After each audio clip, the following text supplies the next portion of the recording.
Penipuan kerap kali terjadi kepada driver ojek online ojol. Pelakunya seringkali berdalih sebagai pegawai dari kantor Gojek. Bagaimana sih trik mereka menipu?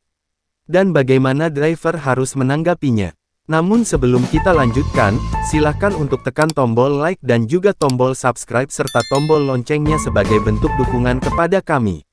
Terima kasih. Menjadi seorang driver ojek online, atau lebih kerennya biasa disebut dengan sebutan ojol, adalah sebuah bidang pekerjaan yang juga memerlukan kecerdasan.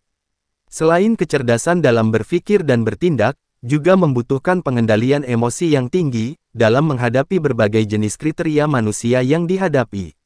Karena, selain sering menghadapi berbagai rintangan di lapangan, saat menjalankan order, harus juga cerdik dalam menghadapi para manusia-manusia yang tidak bertanggung jawab, dan akan cenderung memanfaatkan situasi. Di antaranya adalah, menghadapi mereka yang memang sengaja memperburuk keadaan, dan selanjutnya akan melakukan tindakan penipuan secara online. Apabila kita lengah, maka para penipu online ini, akan dengan mudah memeras hasil jerih payah kita selama ini.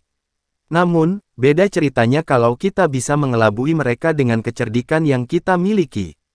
Seperti yang terjadi pada salah satu driver Gojek yang ada di Kabupaten Goa, Sulawesi Selatan ini. Setelah menerima orderan, namun pelanggan tidak dapat dihubungi, sehingga membuatnya curiga.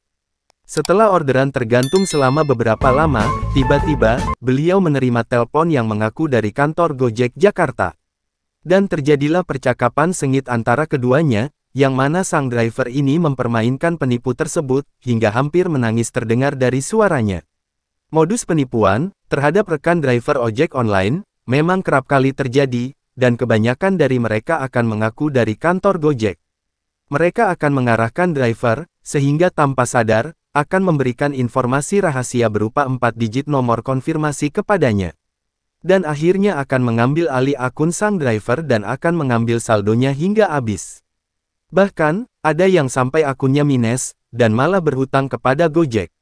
Apabila mengalami hal tersebut, maka disarankan untuk sesegera mungkin, untuk melaporkan akunnya di kantor Gojek terdekat, agar bisa dengan segera melakukan tindakan pencegahan. Penting untuk diketahui, apabila menerima telepon walaupun mengaku dari kantor Gojek, selama mereka meminta 4 angka kode konfirmasi maka dipastikan bahwa mereka pasti penipu. Mainkan saja. Sekian informasinya untuk saat ini, selamat menjalankan order dan salam satu aspal. Bang Kikuy.